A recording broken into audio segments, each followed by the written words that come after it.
By 4 - x equal to 1/3x। X যেখানে x not equal to 0 আর x not equal to 4, কি a x square plus b x plus c equal to 0 যেখানে এ not equal to 0 দ্বিঘাত সমীকরণের আকারে প্রকাশ করলে x এর সহগ কত হবে তা নির্ণয় করি। এই সমীকরণটাকে এই দ্বিঘাত সমীকরণ আকারে প্রকাশ করবো, দিয়ে এক্স এর সহগ মানে বি এর মানটা বের করতে হবে।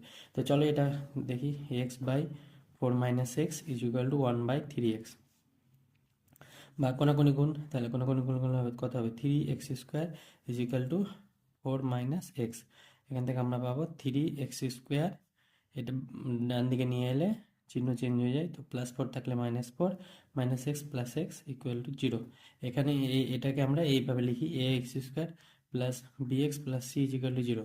এখানে a মানে কি x² সহগ, তাহলে x² সহগ কত 3, কিন্তু আমরা x এর সহগ চেয়েছি, x এর সহগ মানে কি b মানে x এর সহগ কত 1, তাহলে অতএব x এর সহগ